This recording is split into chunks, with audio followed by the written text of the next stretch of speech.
ध्यान रखना, मैं अक्सर कहा करता हूँ हर कथा में, कभी किसी की भावनाओं के साथ में खेलवाड़ मत करना।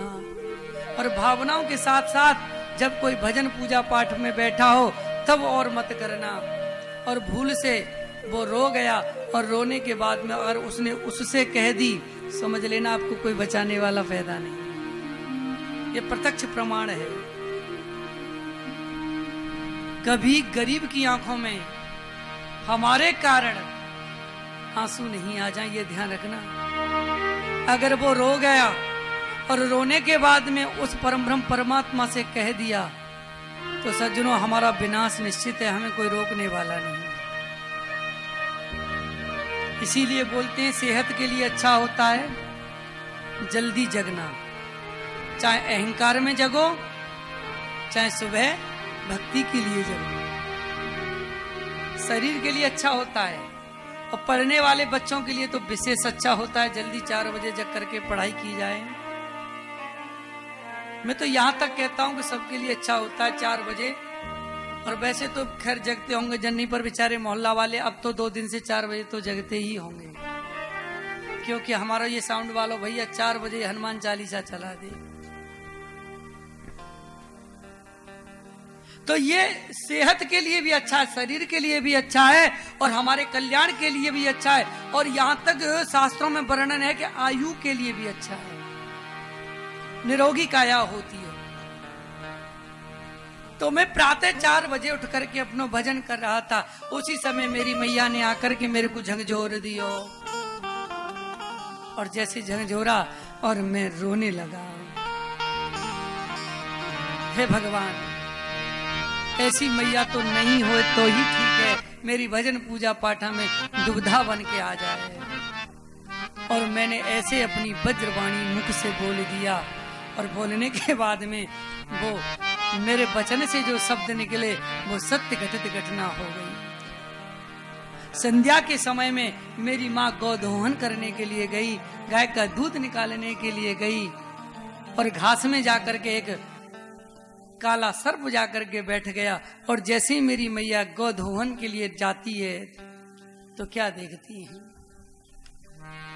कि एक निर्घतो गेहंती निशागापति। संध्या के समय गौ धोने के लिए गई और जैसी घास को लेकर के हाथ में लेकर के छुआ, कालिया नाग सर्प ने उसको डस लिया और मेरी मैया के 5 प्राण वहीं फकेरू उड़ गए। मेरे को सूचना आई, मैं दौड़ा दौड़ा आया। मैंने अपनी मैया को मरा हुआ देखा तो मैं बहुत रोया, लेकिन मेरी आंखों में से 2 प्रकार के आंसू निकले। 2 प्रकार के आंसू, वो कैसे? बोले एक आंसू तो खुशी से निकले मेरी दाहिनी आंख से, वो ठंडे थे। चलो अच्छा हुआ, अब मेरे को भगवान से मिलने से कोई रोक नहीं सकता। अब मेरा मार्ग स्वच्छ और सुगम हो गया। अब मेरे मार्ग पर करो कोई कांटे नहीं है, कोई अड़चन नहीं है। लेकिन मैंने एक दृष्टि डाल करके देखी तो मुझे बड़ा दुख हुआ। जिस माँ ने मेरे लिए न जाने 9 महीने तक कैसे कैसे कष्ट सहन किए, कैसे कैसे पालन पोषण किया मेरे लिए, गांव छोड़ करके और संतों के सानिध्य में आई, दिन रात मेहनत करती थी मेरे भक्त की 2 रोटी के लिए, अपने जीवन को नौछावर कर दिया। आज वो सारी बातें याद आने लगी तो मैं हुंकरियों से रोने लगा कि तू तो कहा करती थी कि बेटा कभी तू मुझे छोड़ के मत जाना, मैं तेरे जीते जी मर जाऊंगी, आज तू ही मुझे छोड़ करके चले गई। मेरी दोनों आंखों में से एक ठंडे आंसू एक गर्म आंसू निकले। मुझे संतों ने कहा, बेटा कभी रोते नहीं है संत लोग। जो भजनानंदी होते हैं वो सिर्फ भगवान के लिए रोते हैं, वो संसार के लोगों के लिए नहीं रोते हैं। तो महाराज मेरी माँ को मैंने दाग संस्कार करने के बाद में, माँ के कार्यक्रम पूर्ण करने के बाद में मैं सीधा उत्तराखंड की तरफ चला आया। उत्तराखंड में आकर के एक कंदरा में जाकर के बैठ के और मैं अपने 12 अक्षर का भजन करने लगा। और एक दिन भजन करते करते मैं क्या देखता हूँ, ऐसी तीव्र गति से बिजली तड़तड़ाई, ऐसे वो सुंदर झांकी का मुझे दर्शन हुआ भगवान का।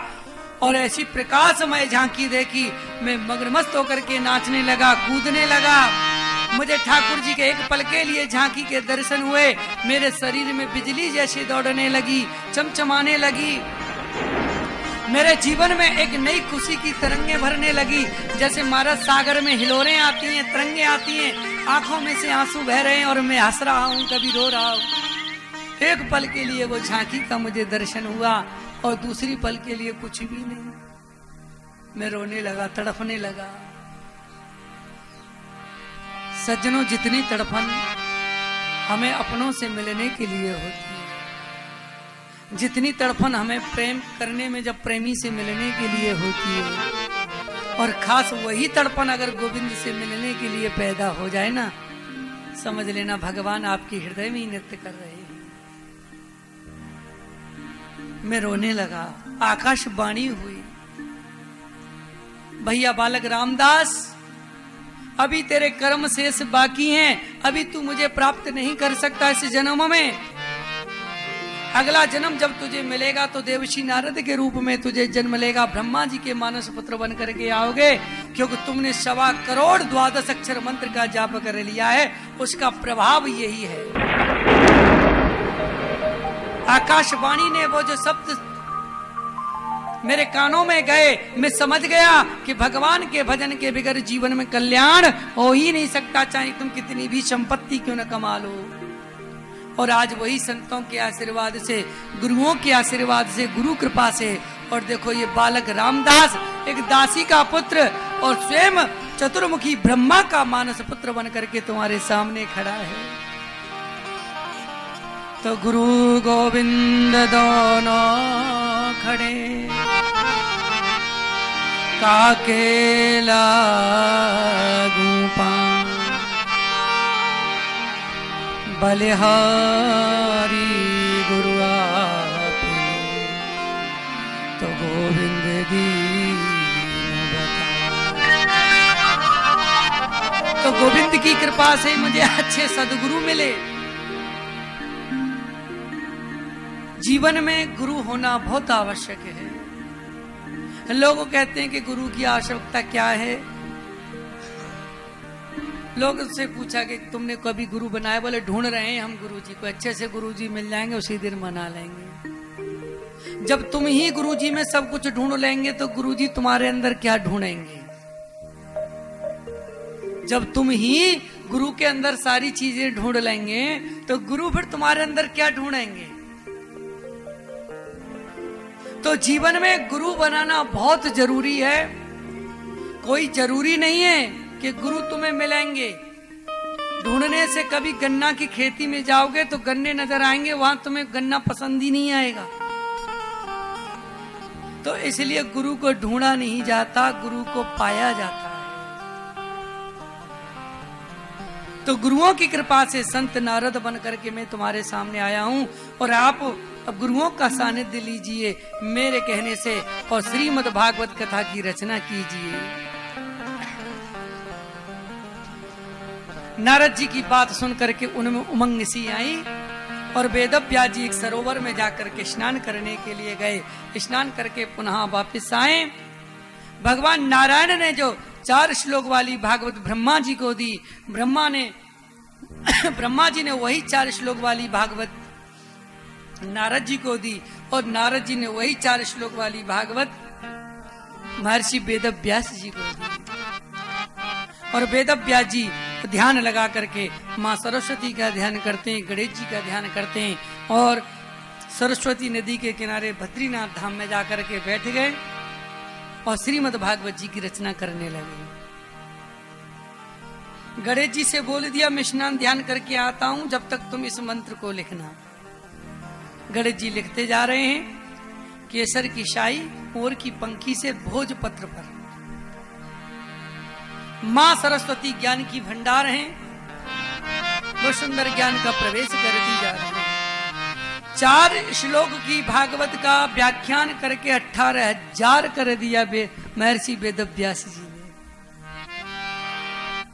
अब भागवत जी की रचना तो हो गई, अब वेदव्यास जी को बड़ी चिंता हुई। बोले इसके लिए सतपात्र चाहिए। भाई हमारे पास बर्तन भी तो ऐसा ही चाहिए, हम घी लेने के लिए जाएं कहीं दुकान पर और फूटा हुआ कोई बर्तन ले जाएं तो महाराज घी घर तक ही नहीं आए, कीमती चीज वो तो रास्ते में टपक जाए। तो उसके लिए साबुत बर्तन भी तो चाहिए, सतपात्रता भी तो चाहिए। पात्र तो बहुत मिल जाएंगे, पात्र तो वो भी है मानो को कटोरा है, दुचका हुआ है, लेकिन साबुत है तो पात्र कहेंगे, उसे सतपात्र नहीं कहेंगे। पात्र तो बहुत मिल जाएंगे लेकिन सतपात्र मिलना बहुत कठिन है।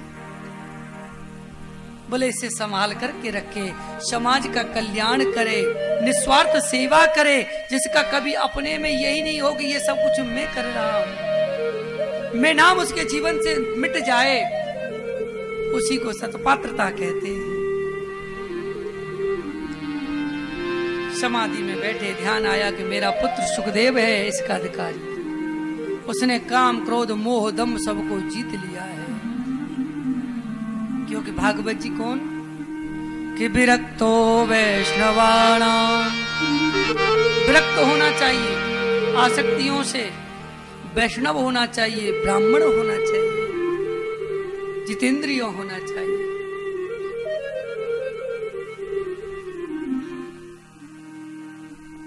कि मेरे बेटे जैसा सुखदेव जैसा कोई नहीं है, लेकिन अगर मैं अपने बेटे को ये दान दे दूंगा तो लोग ऋषि मुनि सब कहेंगे कि भैया कांडे को कांडो ही प्यारो होए, मेरो बेटा है या कि भाई सब लोग कहेंगे कि महर्षि वेदव्यास जी को पूरी समाज में दुनिया में कहीं कोई बालक नजर ही नहीं आयो। इसलिए अपने नन्हे नन्हे 2 शिष्य बुलाए और भागवत जी का एक आधा श्लोक उनको रटाया और जाकर के मेरा बेटा बट वृक्ष के नीचे वन में और तपस्या कर रहा है, जाकर के ये श्लोक सुनाना। नन्हे नन्हे शिष्य गए, जाकर के सुखदेव जी को सुंदर सा आधा श्लोक सुनाया।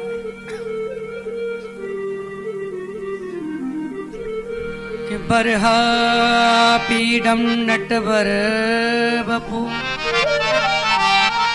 कर्णया कर्णकारं बिभ्रतवा कनसकप वैजयन्तीं चमा। सुंदर सा आधा सा श्लोक सुनाया। सुखदेव जी की समाधि खुली, ओहो देखो तो सही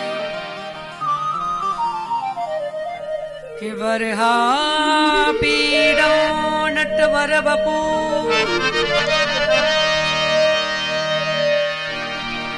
इतना सुंदर स्वरूप, ऐसे कानों में कुंडल, ऐसे केस, मोर पंखी लगी हो, अधरों पर बांसुरी हो, ये छवि पहली बार सुनने को। नन्हे नन्हे शिष्यों से कहते हैं कि भैया और सुनाओ ना ऐसे श्लोक। बोले महाराज हमको तो आधा सही आता था। बोले और सुनाओ ना। बोले ऐसे श्लोक सुनने हैं ना तो महर्षि वेदव्यास जी के पास ऐसे 18,000 हैं। बोले होंगे। यही एक अच्छे सदगुरु संत की पहचान होती है, ध्यान रखना। संत के चरणों में कोई करोड़ों चढ़ाया है तब भी इसके लिए फल फूल है, और कोई गरीब फल फूल भी चढ़ाया है तब भी उसके लिए फल फूल ही है। संत के लिए ना कोई छोटा है, ना कोई बड़ा है, ना कोई अपना है, ना कोई पराया है, उसके लिए सब एक समान है। और सुखदेव जी तो परमहंस हैं, गए हैं। नन्हे नन्हे शिष्यों ने जाकर के कहा गुरुदेव, उनकी आंखें तो खुली, समाधि तो टूटी, लेकिन हमें तो आधा सा श्लोक ही आता था। उन्होंने कहा और सुनाओ। और तो हमको आता नहीं है, इसलिए आप कृपा करके हमें और सुनाइए। एक श्लोक और दे दिया। ओहम बकियों स्थन कालकूटम।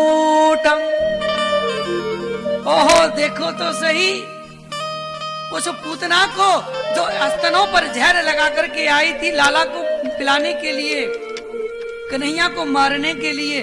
ओहो तो देखो तो सही कितने बड़े दयालु,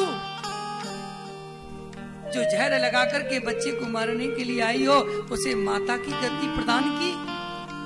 इतने बड़े दयालु हैं। जब ये जाकर के श्लोक सुनाया, समाधि टूट गई सुखदेव जी की। बोले भैया चलो, मुझे लेकर के चलो जल्दी। सुखदेव जी को लेकर के आए हैं। सुखदेव जी ने आकर के साक्षात प्रणाम किया अपने पिता को। महर्षि वेदव्यास जी समझ गए, देखो तो सही, जन्म लेते ही ये बच्चा वन की तरफ चला गया, आज कितने वर्षों के बाद आया।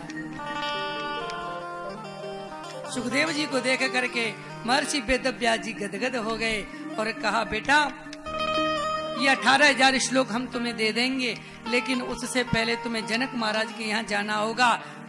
बोले किस लिए? बोले आपकी परीक्षण होगा। जनक जी के दरवाजे पे गए हैं। जनक जी के यहाँ उन्हें, जब जनक जी ने देखा है कि काम क्रोध मोह दम्भ लोभ सबको जीत लिया है, नन्हे से श्री सुखदेव जी के मुखारविंद पे कोई भी परछाइयां नहीं है, और देखने के बाद में उन्होंने उनको श्रीमद् भागवत जी की कोपनी पहना दी। बोलिए श्रीमद् भागवत महापुराण की जय हो। कोपनी पहना करके कह दिया कि आज से तुम परमहंस हो और आज से भागवत कथा के अधिकारी हो। वही श्री सुखदेव जी महाराज ने राजा परीक्षित जी को 7 दिन में जो श्राप लगा था, उसकी मुक्ति के लिए वही सुखदेव जी ने कथा सुनाई। शौनकादिक ऋषि कहने लगे सूत जी से, महाराज ये परीक्षित कौन है? इसे 7 दिन के लिए श्राप क्यों लगा? कृपा करके हमें बताएं। सुखदेव जी ने कहा कि ऐसे परम लाड़ ने जिस भक्त की कथा